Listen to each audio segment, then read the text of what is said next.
Okay, so in this video, let's work on the second half of the activity worksheet, this 13-2. So we finished page 1 on Thursday last week.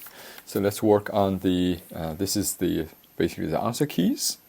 And we started from the raw score, and based on the mean, standard deviation, we use the basic equation x minus m, so that is the deviation, and y minus m, the mean of y, that's another deviation, and we can take the square of deviation, so this is a sum of squares. We add these together, we have sum of squares x, and then we do the same thing for y variable, SSy equals 16, and then this is cross product. And so the deviation of x multiplies deviation of y, and we add them together. It's called SP, sum of cross products, equals 28. Now this gives us the information that we need to calculate correlation. So R, according to this equation, equals, this is a measure of how much variance is shared and how much variability is in the data by the two variables themselves. And so correlation happens to equal the ratio of these two terms equals 8.75, which is exactly the same as the z-score that we calculated based on the z-score formula. This is sort of just a diagram to show that how much variance do variables x and y share. This is the part of the variance that they share. And this is always a square of correlation. So if a correlation equals 0.875, the square of 0.875 equals about 0.77, or 77% of the variance they shared between x and y. Now, this is also 77% is also the maximum amount of variance that we will be able to predict. If we want to predict y based on x, at the most, how much we can predict? Well, the best thing we can do is that we capture all this relationship. In other words, we would be able to predict about 77% of the variance. So this is this part. If we conduct a regression analysis to predict y from x, what proportion of the total sum of squares we would be able to predict? The answer is 77%. Right? And we just did the calculation. It's the variance shared between the two variables. Now, what proportion of a total sum of squares we would not be able to predict? So the part that we cannot predict is sum of squares error, right? Sum of squares residual. So either way is fine. We can call that error. We can call that a residual. Now remember, sum of squares error plus sum of squares regression equals 1, right? Sorry, equals total sum of squares, SS total. So therefore, SS error equals, you can say 1, or 100% minus what we can predict, which is 77%. So how much we cannot predict? The answer is 23%. Give or take. It's a rough number. It's not exact. Right? So the idea here is that sum of squares residual, or sum of squares error, plus sum of squares regression. So what you cannot predict plus what you can predict equals 100%. That's the total sum of squares. All right, so next, let's just use these two equations to do some simple calculations. So what is the value of B? B equals correlation. R equals 0.875, right? 0.875. And do we have the standard deviation for y and for x? The answer is yes, we do. The standard deviation for the standard deviation for y equals 4.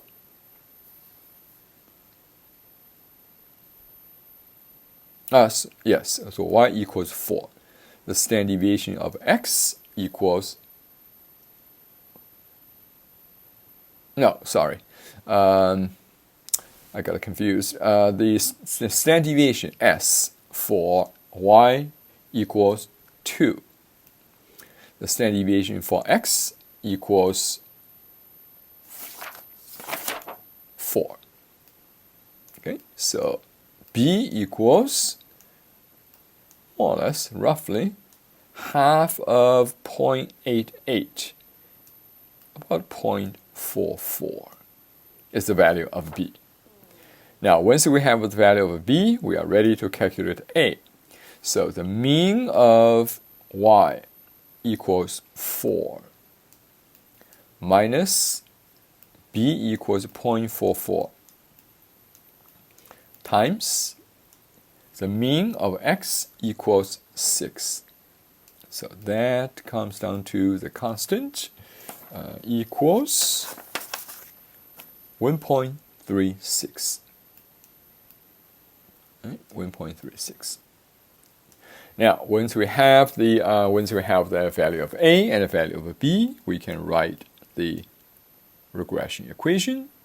Y prime or y hat equals a 1.36 plus b 0.44 times x. So that is our regression equation. And so what will be the r squared for the regression equation? In other words, how much we'll be able to predict? It equals, so r squared equals, well, there are a couple of different ways that you can get r squared. So this is sum of squared error, right? 23%. So when subtract 23% is 77%. So r squared should be 77%.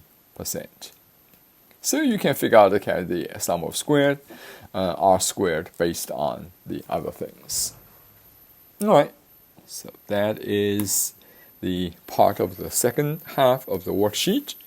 The last part is really we're just trying to use the regression equation to do some calculations. So this is the part that we need to write the regression equation equals 1.36 plus 0.44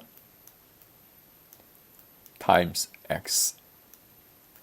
So based on this regression equation, we just plug in the x number, x values, and we can calculate what is a y prime. So for example, for subject number 1, x equals 0. Well, that's easy. If x equals 0, y prime equals the constant, 1.36. Right?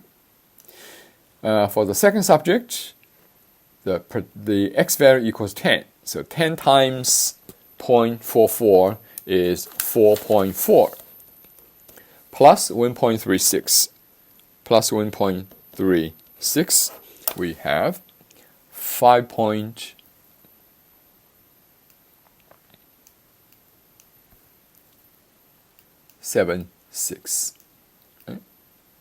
And for subject number 3, we can do the same calculation, and the number should come down to 3.12. You can verify that and see if that's correct. And I'll leave the next 2 calculations to you. So finish the calculation, make a prediction, just plug in the number 8 into the equation and calculate what is y prime for subject number 4 and for subject number 5.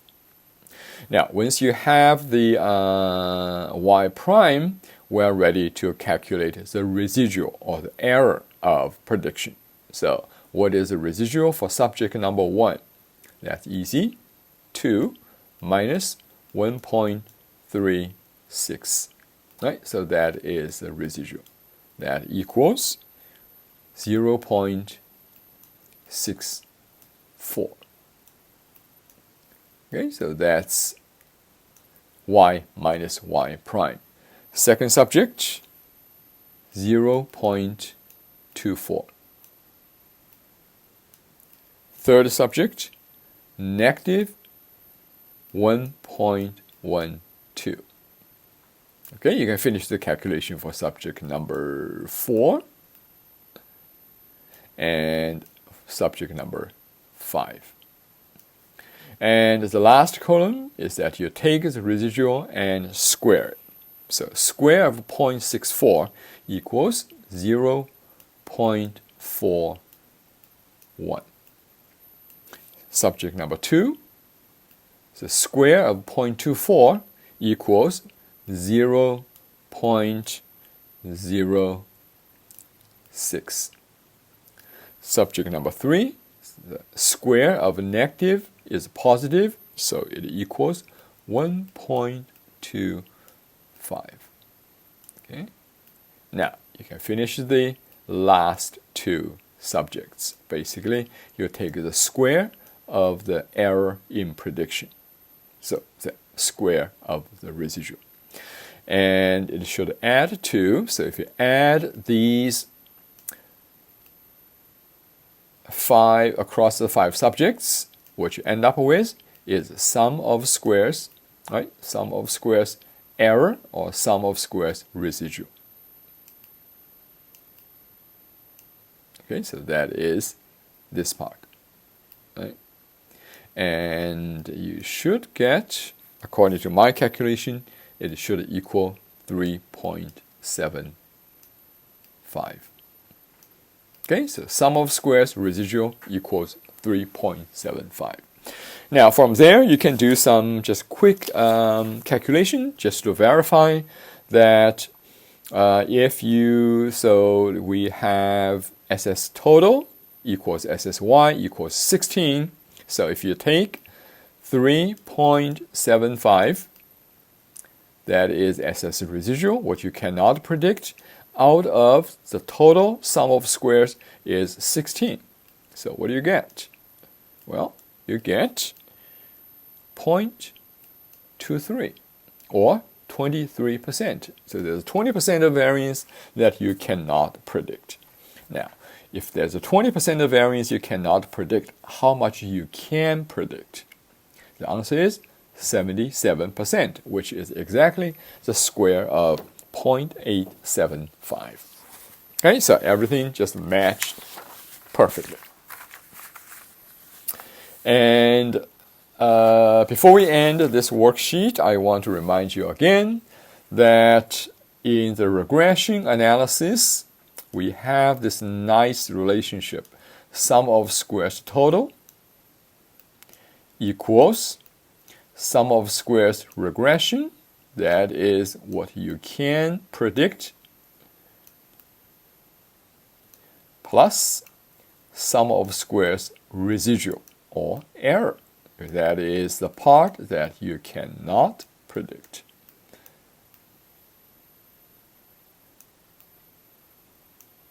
Okay, so this equation is very similar to the partition over variance in analysis of variance. Sum of squares total equals sum of squares between plus sum of squares error. That also explains why R squared, our effect size measurement in regression, is the same thing as eta squared in analysis of variance. Okay, so this is the end of the second activity, and make sure that you finish everything and submit the worksheet by the posted deadline. Okay, so we're done with this. We're done with this video.